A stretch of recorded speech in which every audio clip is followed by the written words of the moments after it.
Montana Territory, 1883. The wind howled through the pines as Rowan Barrett opened the barn door and stepped into the dark, only to freeze at the soft sound of hay rustling above him.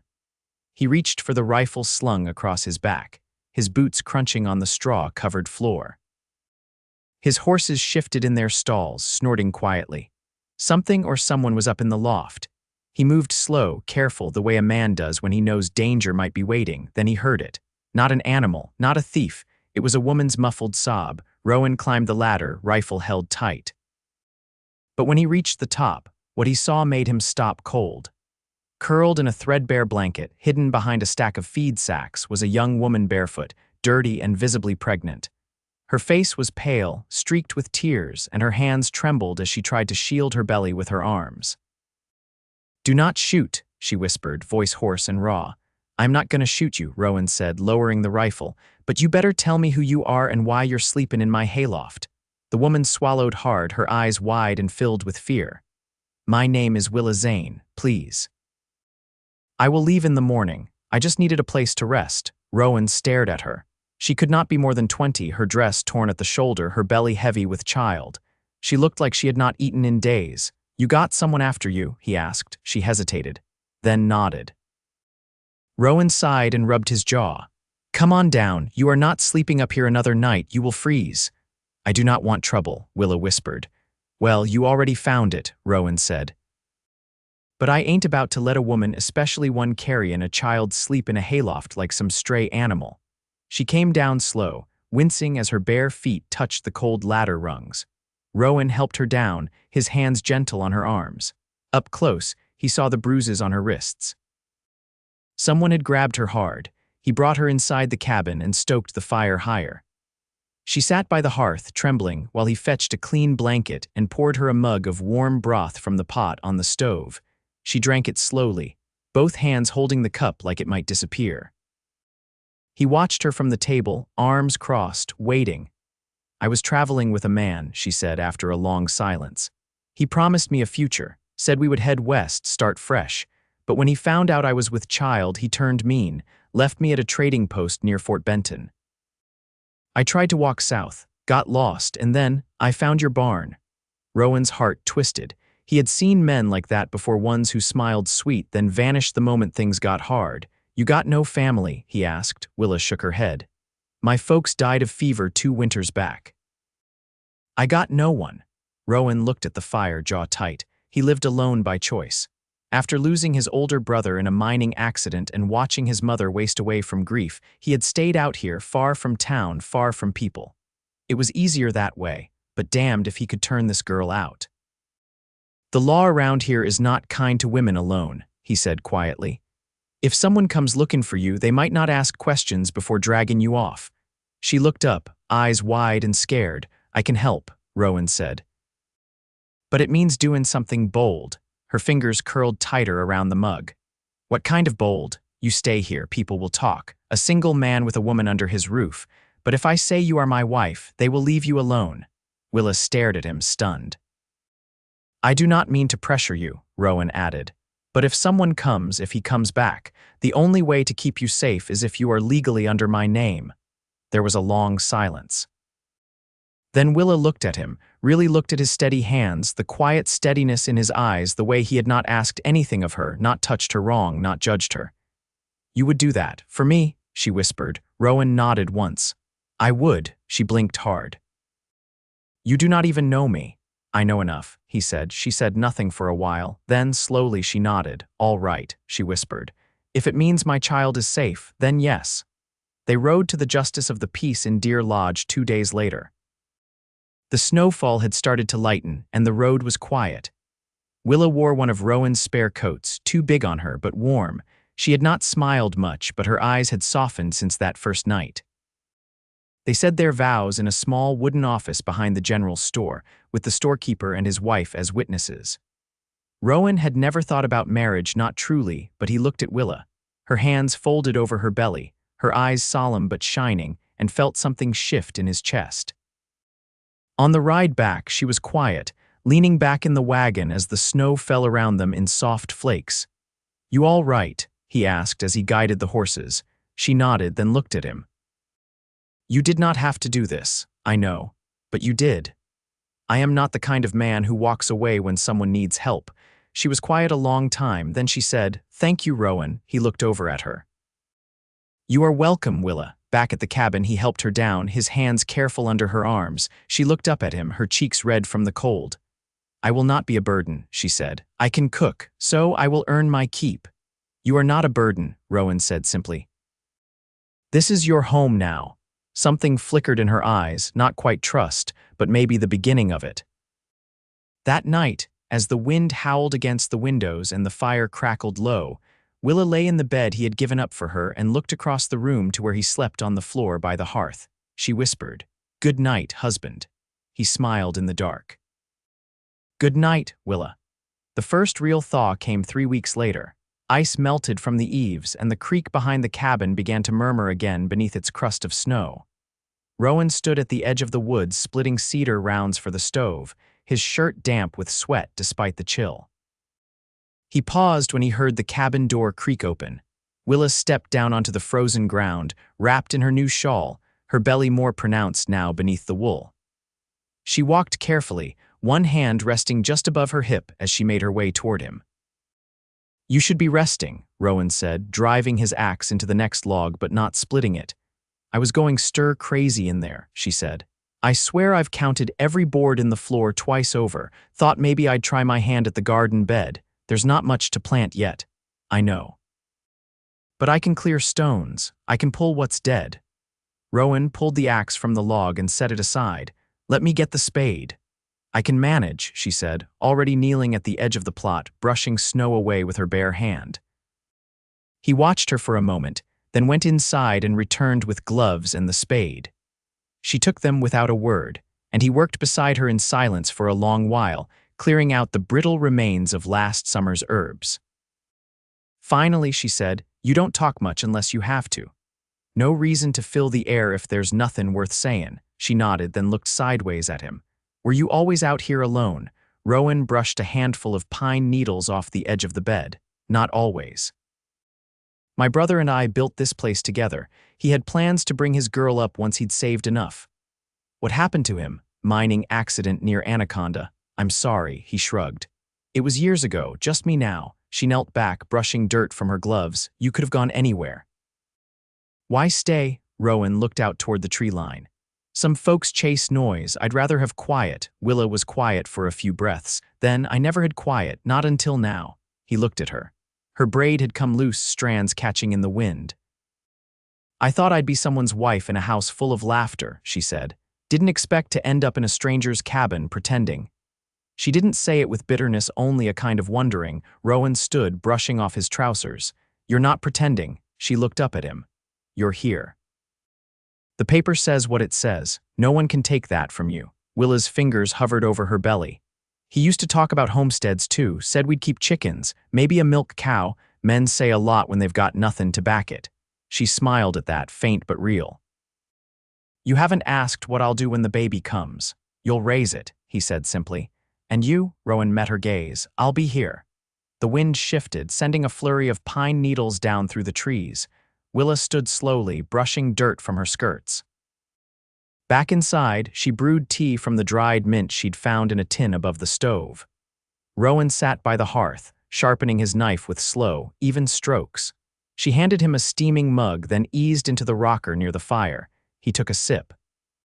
"Tastes like spring." She smiled again, fuller this time, and leaned back into the worn wood. "I think I'm starting to believe this place is real." He looked at her, framed by firelight and the sound of thawing earth beyond the walls. "It is," he said. "As real as you need it to be." By the time the aspens budded yellow-green along the creek banks, Willa had taken to humming while she worked. It was nothing loud, just a low thread of melody while she folded linens or poured water for the bread starter. Rowan didn't speak of it, but he noticed. Where once she moved like someone waiting to be struck, now she carried herself steady, if still careful. Rowan spent the better part of that morning reinforcing the porch beams. The storms had worn them thin, and he didn't want spring winds testing their strength. He was hammering the last brace in place when Willa opened the door behind him with her hand pressed to her lower back. "There's a letter," she said, holding out the envelope. He wiped his hands on his trousers and took it. The handwriting was blocky, uneven, the name scrawled in charcoal pencil. He didn't recognize the sender. He read it once, then twice, his mouth tightening. Willa stepped down onto the porch. "Bad, could be," he said. "Sheriff in Deer Lodge says a man came asking after a woman fitting your description, left no name. Just said he was tracking a thief." Her face went still, but she didn't look away. "Did the sheriff believe him?" Said he didn't trust him. "Figured I ought to know." She turned toward the yard, her hands twisting in front of her. "He's not going to stop looking." Rowan folded the letter and tucked it into his pocket. "Then he'll find a locked door when he gets here. I don't want you caught up in this. It's too late for that." She looked at him then, brows drawn together. "You'll be risking your land. Maybe worse. I didn't offer you my name to take it back when trouble came." Willa studied him, then nodded once and turned back into the house. That evening, Rowan laid his rifle across the mantel, not out of fear, just readiness. He wasn't a man who went looking for fights, but he wasn't one to shy from them either.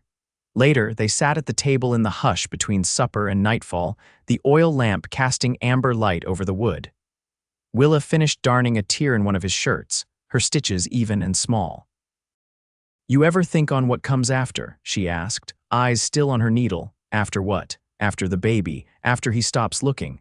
She tied off the thread and set the shirt aside. "I used to think all I wanted was quiet. But sometimes I wonder what else fits into a life like this." Rowan leaned back in his chair. "You thinking of leaving once it's safe?" "I don't know." She glanced up at him. "I never had the chance to choose before." He nodded slowly. "You've got that chance now." Willa brushed a hand over her belly. "Do you think there's space here for more than surviving?" He didn't answer at first. The logs in the stove popped softly. "There's space for whatever you want to build," he said finally. She didn't speak, but her eyes softened. The next morning, Willa didn't come down when the sun cleared the ridge. Rowan knocked gently on the doorframe and waited. "I think it's starting," she said, voice thin. He stepped inside. Her hair clung to her forehead and her breath came in uneven pulls. Rowan rolled up his sleeves. "What do you need?" "I need you to stay," she whispered, so he did. Through the long hours, through every cry and silence between them, Rowan knelt beside her, cool cloth in hand. He didn't flinch when she gripped his arm hard enough to bruise. He didn't leave when the pain surged. He stayed, steady as ever, until the moment a sharp cry filled the cabin. A girl. Willa laughed, hoarse and tearful, as he wrapped the baby in a clean blanket and placed her in Willa's arms. "She's here," Willa whispered, eyes brimming. Rowan brushed a hand over the infant's damp head. "She's strong, like her mama." Willa leaned back against the pillows, bone-tired but smiling. "You did more than anyone ever did for me." He sat beside her, his hand still resting lightly over the child's back. "You belong here," he said. Willa looked up at him, tears slipping down her cheeks. "So do you." And for the first time, she reached for his hand without hesitation. He took it, warm and sure in hers, and didn't let go. The girl was named Clara. Willa whispered it to Rowan one quiet morning while dew still clung to the grass behind the barn. He didn't ask where the name came from, only nodded once and carried the water bucket inside. In the weeks that followed, Willa moved slowly, but with growing certainty. Her steps wore new paths between the cabin and the stream, the garden and the corral. She kept Clara tucked against her chest in a sling she'd sewn herself from scraps of muslin and worn flannel.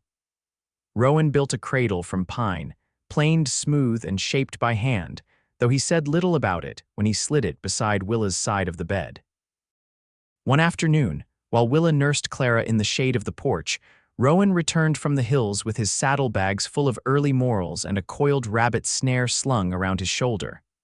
"I passed someone on the ridgeline," he said, setting the bag down near the step. Didn't speak to him. "Just caught sight of a man on foot, heading west." Willa's hands froze on the baby's back. "Did he see you?" Rowan shook his head. "Not sure, but I'll ride out tomorrow, check the trail from the old mission road." She looked out toward the slope where the pine trees thickened into dark green. "Do you think it's him?" "Could be a trapper. Could be someone drifting through. I'll know more once I see where he was headed." Willa eased Clara into the cradle and rose, brushing her palms on her skirt. "I'll boil water tonight." "If you're riding out, you'll need bread, something dried." "You don't have to." "I want to," she said. You're doing this for me. Rowan watched her shoulders as she turned back toward the door. I'm doing this for all of us. She paused, then nodded once and stepped inside. That evening, Willa worked by lamplight, wrapping slices of cold cornbread in cloth and tucking a strip of smoked venison beside a packet of pressed apples. Clara slept in her cradle, a fist curled beneath her cheek. I never asked, Willa said, keeping her eyes on the bundle she was tying shut.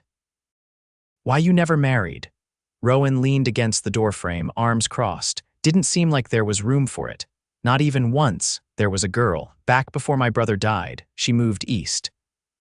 I didn't follow. He said it without emotion, like he'd told himself the story enough times it no longer scraped. Willa folded the cloth slowly, then tied the knot firm. I wonder sometimes if I'd done something different, said no sooner, walked away. Maybe I'd have ended up somewhere else. You didn't do anything wrong, Rowan said. I made choices, she said. Some out of hope, some out of fear, but I made them. Rowan crossed to the table and took the bundle from her hands. You survived, so did you. They stood close in the hush between lamplight and shadow. Willa reached out, brushing a wood shaving from his sleeve. Her hand lingered just for a second before falling back to her side. I'll be back by dusk, Rowan said. I'll leave the lantern burning. The next day, Rowan rode out at first light. Willa kept to her usual rhythm, though her ears stayed tuned for any sound beyond the ordinary, the crunch of hoofbeats, a knock at the door. She didn't stray far from the house, only went as far as the well and back. Clara pressed warm against her. By the time the sun dipped low behind the western hills, her throat had gone dry from watching the road. But just as the last light caught the ridge, Rowan's figure appeared, horse moving slow but steady. She stepped out to meet him, relief washing through her so sharp it made her knees weak. Tracks led toward the river, he said, dismounting. Whoever it was, they didn't come this way. Willa let out a breath and reached for the reins, leading the horse toward the trough. You were gone longer than I thought. Had to be sure. Inside, after Clara had been fed and laid down once more, Rowan sat near the fire, turning his hat in his hands. Willa poured each of them a cup of warm milk boiled with a bit of honey. I keep thinking, she said, soon Clara will start to recognize faces. She'll know your voice. Rowan looked over at her. She already quiets when I walk in. She does, Willa said softly. She knows who's safe. Rowan shifted, setting his cup down. There's no need to rush anything. But if you ever wanted to call this something more than protection, I do, Willa said. He looked at her, eyes steady. I didn't know what this would be, she went on. I didn't know if I'd be safe, if I'd be wanted, but I've had time to see you, the way you are when no one's watching. The things you don't say just to be kind, but because they're true. Rowan's voice came low. You've seen me at my worst. I've seen you at your most honest. He reached across the table then, not quick, just sure, and took her hand in his. Her fingers curled around his, strong and soft all at once. This is more than safety, she said. It is, he agreed. Outside, the wind had stilled. The fire popped once, then quieted. Clara stirred in her cradle, then settled again. Rowan didn't let go of her hand. Willa didn't ask him to. By midsummer, the cabin had taken on a quieter rhythm, the kind that settles when no one is looking to leave. The path from the front step to the barn had worn smooth under Willa's boots, and Rowan had built a trellis beside the porch where sweet peas curled upward, delicate and slow. The air smelled of warm pine and sun-dried grass, the sort of scent that made Willa stop in the middle of hanging laundry just to close her eyes and breathe it in. One afternoon, she stood at the edge of the garden with Clara on her hip, watching Rowan adjust the fence posts around the far pasture. His shirt stuck to his back, and he moved with the deliberate pace of someone who knew the land better than his own shadow. She'll want to follow him one day, she said, brushing her fingers over Clara's downy hair. Rowan caught sight of them and lifted a hand in greeting without breaking stride. Willa waved back, her lips twitching into something close to wonder. She'd stopped marking the days since she'd arrived. What had once felt borrowed now felt built. That night, with Clara asleep in her cradle and the last of the light sinking behind the hills, Willa stepped onto the porch where Rowan sat oiling his saddle straps. His hands paused when he heard the door, but he didn't look up right away. She's teething, Willa said, settling beside him on the top step. Gums red as fire. I gave her a strip of linen soaked in chamomile. It helped a little, Rowan nodded. Fawn down works too. I'll check the traps tomorrow, see if I can bring back something soft. She glanced at him. Did you learn that from your brother? He shook his head, the oil rag still in his hand. Old Nez Perce woman who used to trade at the winter camp. She raised 8 children. Said there wasn't a single problem couldn't be softened with patience and boiled bark. Willa laughed, her voice low and tired. That sounds like the truth. They sat without speaking for a while.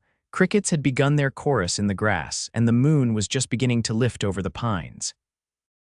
Rowan finally set the saddle aside and leaned back on his elbows.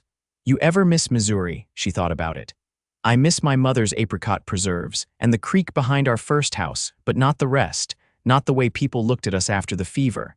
He turned his head toward her. They blamed you for surviving. They blamed me for not dying with the rest of them. Rowan's gaze didn't waver. Fools. They were scared. Grief twists people. Rowan nodded once. It does. She looked down at her hands, still bearing a faint stain from the blackberry bramble she'd cleared earlier. I never thought I'd get to have something steady, not after everything. You've got it now. She looked at him. Do I? He didn't hesitate. You do. The screen door creaked behind them. A soft cry from the cradle inside. Willa stood, but Rowan rose with her. I'll get her, he said. Willa watched him cross the threshold, watched how easy he moved toward the child, how naturally he lifted her into his arms. Clara quieted almost instantly, resting her cheek against his collarbone with a sigh. You've got away with her, Willa said from the doorway. She's got away with me. Willa leaned against the frame. Most men would have turned me away that night. Rowan looked at her then, eyes steady. I'm not most men. No, she said, stepping into the room and closing the door behind her. You're not. Clara drifted off again, and Rowan laid her gently back in the cradle. Willa watched him, her throat tight with something she didn't have a name for, not need, not gratitude, something deeper. She crossed the room, took his hand, and didn't let it go. You've given her a father, given me a home. Rowan's voice was low. You gave me something first, a reason to come in from the cold. She touched his face, fingers tracing the edge of his jaw. I want to grow old here. With you, you will. There was no ceremony, no flourish, just quiet certainty. He kissed her then, the kind of kiss that didn't ask for anything but offered everything. When they pulled apart, her forehead rested against his. We could build on, she whispered. A second room. Maybe a root cellar. Maybe chickens next spring, he said, and a cradle you won't need to make in a hurry, she added, smiling. His hands framed her waist. You want more children? I want a life with you in it, she whispered. Whatever comes with that. Outside, the wind shifted through the trees. The fire burned low, casting soft gold over the wooden floor. In the months that followed, they did build on. Rowan added a lean-to that became Clara's room, and Willa planted squash, tobacco, and beans in tidy rows. Neighbors from 2 valleys over came to trade lard and flour, and one brought a pair of hens in exchange for Willa's blackberry jam. Clara learned to walk in bare feet across a dirt floor, and her first word was pa. Every evening, Willa and Rowan sat on the porch as the sun sank behind the ridge. Sometimes she read aloud from the Bible her mother had left her. Sometimes he whittled toys for Clara. They didn't always speak. They didn't need to. One morning, after the first frost of autumn, Rowan came in from chopping wood to find Willa bent over the cradle, humming something slow and sweet. She turned, eyes shining. I think we'll need a bigger cradle come spring. He crossed the room in 2 strides and wrapped his arms around her, grounding her against him as she laughed into his shoulder. They stayed that way a long time, no one rushing them, no one left to run from. The cabin weathered seasons, years, and the slow bloom of love that never needed to be named to be felt. And in that quiet place beneath the pines, they made a life not born of rescue or circumstance, but of choice. A life that was wholly, finally, their own.